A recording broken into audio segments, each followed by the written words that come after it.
Hello, we just wanted to make a quick video, just a bit of an update, so you can see how Danielle's doing, and we can let you know what's been happening recently in our lives and in Danielle's recovery, really.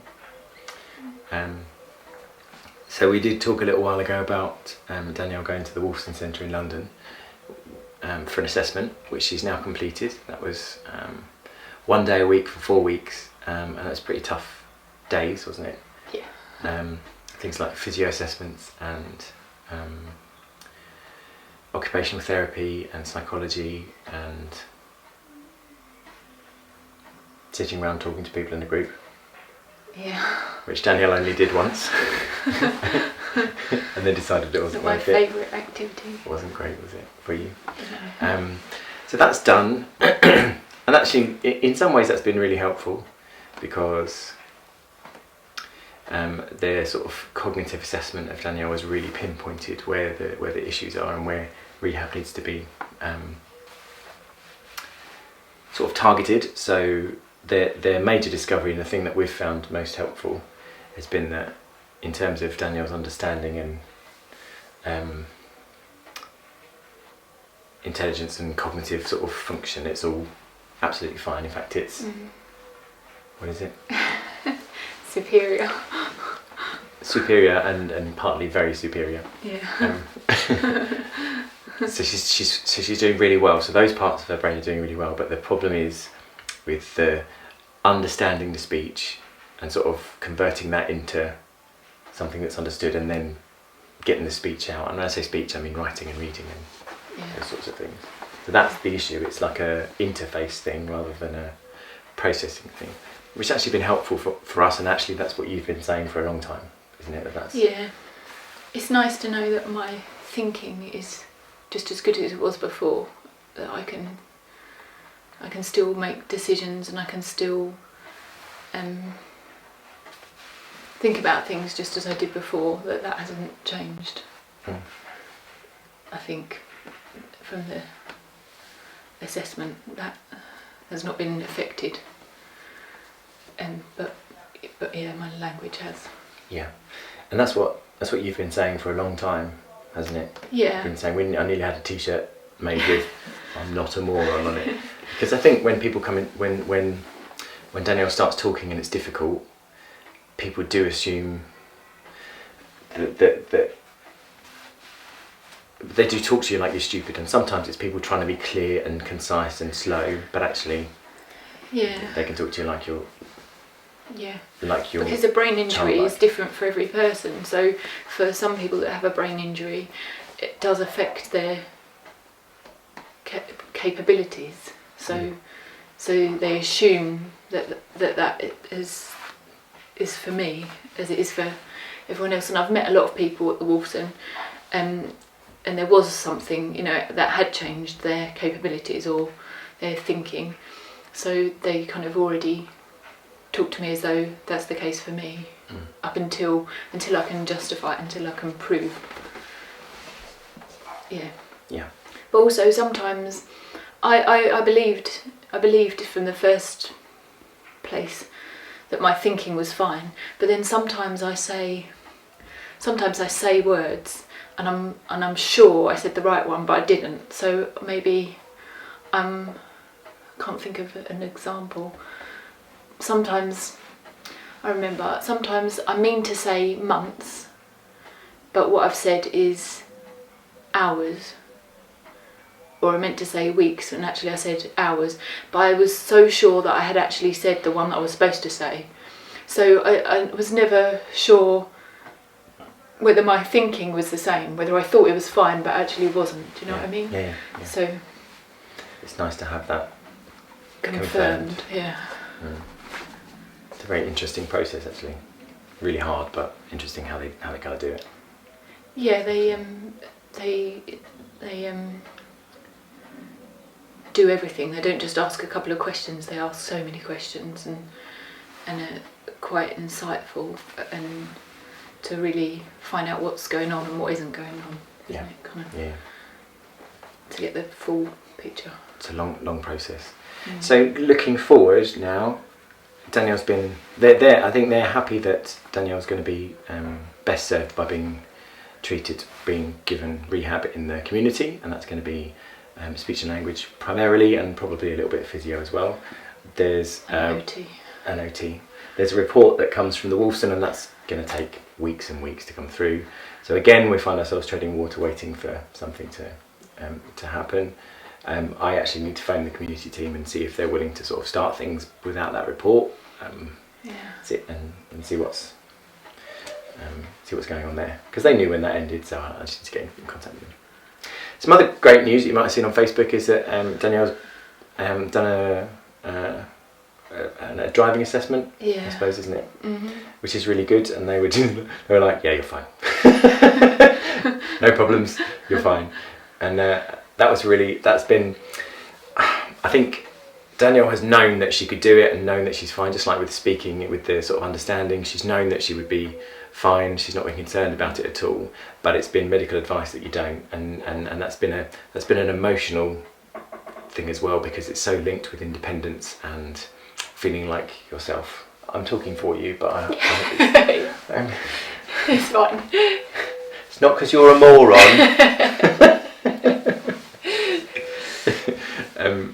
It's so linked with independence, and so that's been lovely. I loved that Danielle just came to me the other day and said, I'm just going down to Budgeons, I'm going to drop these parcels off at Budgeons. And I was like, okay, that's fine, you can get in the car. And you were fine about it. I was a complete wreck and sat by the window until you got back. But it was fine. Yeah. And and I can see that, and it's fine. It's emotional for me as well, seeing you drive again. Okay. And it's emotional for me because I can really be mum again.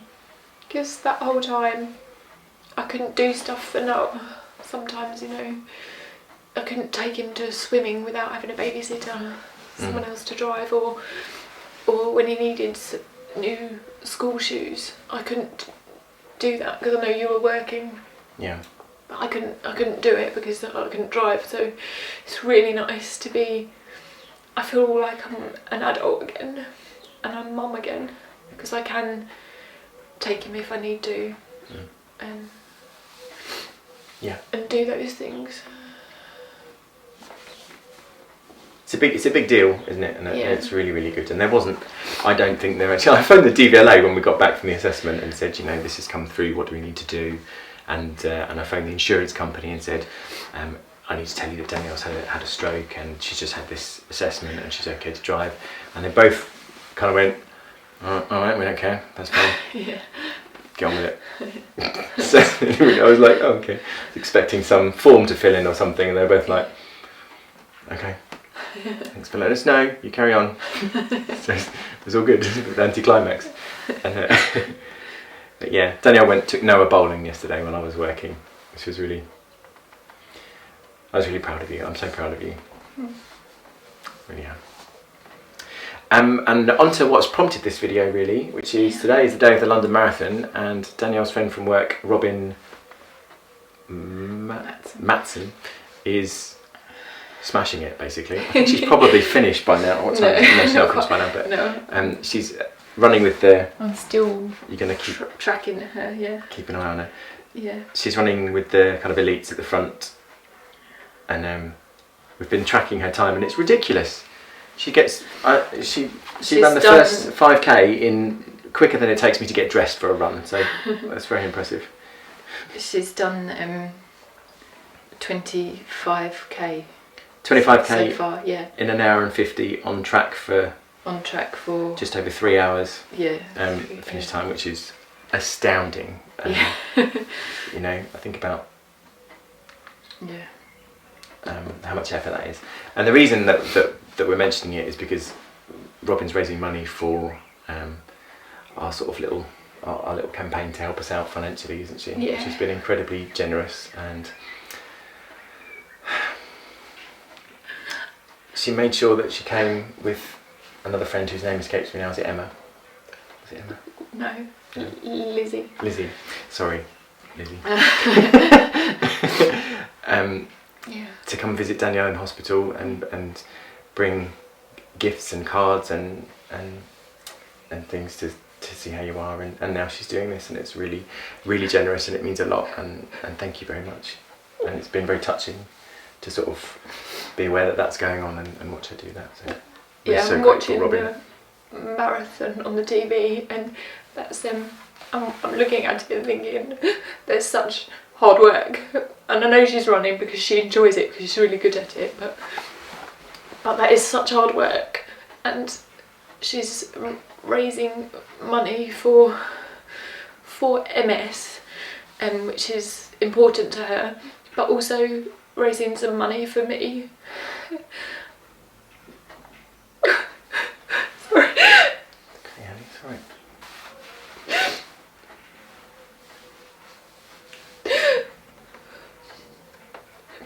Okay, sorry. And that's really touching, so we're so incredibly... It's really overwhelming me. Incredibly grateful. That she's doing that. Sorry. You have to apologise, sorry. So we should probably stop there, because otherwise we run the risk of putting a half-hour video on YouTube which no one's going to watch. So, just to say, just a huge thank you to everyone that's been so supportive of Danielle and me and Noah. A lot of you recognised that this was difficult for me and supported me and asked me how I'm doing, and I really appreciate that. It means a lot. And a lot of you taking the time to follow Danielle's progress and to message her and ask her how she's doing, and to be in touch and to come and see her, and that means a huge amount to us, and it's incredibly touching. And I know a lot of you are further away and would like to be doing those things, and are praying for us and sending us your good thoughts, and we really appreciate it. Thank you. Have you got anything else to say? I wanted to say about that scan. Yeah. Okay. I had an appointment. Danielle had a neurology appointment that was that was from not about the stroke, it was about something else, but it turned into about the stroke. Yeah. With a slightly mad doctor, it has to be said. He was a little bit... Yeah, it was a little bit. He was a little bit crazy. loopy. Anyway, during the scan, he pulled up the MRI, was it, or CT? It was a CT of Danielle's brain. A couple of days later. A couple of days post-stroke, and yeah. I think you've been reeling a bit the last while about the big chunk of nothing that's there, the big chunk of brain that's yeah, that's gone, really. It's like a black hole in on the scan, like a black hole in my brain that should be brain there. That's just like, it just looks, because it just looks black, doesn't it, on the scan? So it's like a black hole that is missing. It's missing there where it should be brain there, and that's it's quite a big piece. So I'm quite amazed that I'm doing so well, considering so much of my brain is not there anymore. But yeah, I'm reeling a bit, because I've been assuming at some point everything can go back to normal and I can carry on, and then seeing that hole, it's not going to change. So that is my reality for the rest of my life. That's still going to look like that, and hopefully at some point there might not be any symptoms, but that bit of brain is still never going to be there. So it's yeah. It's shocking, isn't it? Yeah. It's shocking. And it's been a really slow process for me, because it wasn't shocking in the first place for me, because I was oblivious and I thought I'd be alright in a minute. It's taken me a long time to accept. Yeah. And And it's just little step I kind of realise that this was a big thing, and that's changed my life forever. And I don't know how, but yeah, it's like each month is something else that I realise, but probably you realised right at the beginning. I just yeah, it is changing as well. You know, the challenges are changing, and the, you know, the sort of big. Danielle manages incredibly well with speaking. She's confident making phone calls and stuff, and finding stuff out, and answering phone calls and things. And you've got kind of a way to express what. If there's an issue with communication, you've got a good way to express that now. yeah. Saying, you know, I have a brain injury, can you talk a bit slower, please? I manage really well, but sometimes I find it difficult, particularly numbers. Yeah. And driving, and you know, you do have more energy than you had before, but it's just it's still something we're all learning to do is deal with the fatigue, which is a huge part of it. And it's, you know, not being able to speak or not being able to move is kind of an obvious outside, you know, it's visible to some extent, isn't it, when you meet someone. But even that doctor, when you said the neurologist that you saw, you said, I'm suffering from fatigue. He said, oh, you're a bit tired, right? Which was incredibly. He was mad, so we'll forgive him. Yeah. But that's the frustration, is that it's not well understood. It's not well understood by. It's well understood by people who are used to dealing with stroke and brain injury and stuff, but actually the wider medical community don't really seem to. I don't think I understood what it was until I had it, you know. I didn't either. Yeah. But that's the challenge, is communicating that, and yeah. employers and other people, trying to help people to understand what it kind of really means. Maybe we'll make a separate video on fatigue. Yeah. Another time, but we already said all the thank yous and things, and just you know, that's our. We're so grateful for everyone's support and kindness and love. And I went the other day and spoke to a bride that I'm going to photograph in a couple of years, and she kind of knew about Danielle and asked how she was. You know, that's the kind of level of people's concern, is total and utter strangers with no connection. Kind of ask how Danielle is, and even more so friends and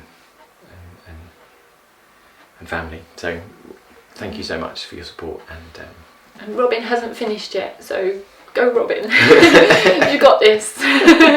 You're amazing. Seriously, I can't cook dinner in the time it's taken her to run a marathon. So, you know, I'd have trouble doing a roast in the time. Anyway, thank you very much for I've said it lots of times. Love you. Bye bye.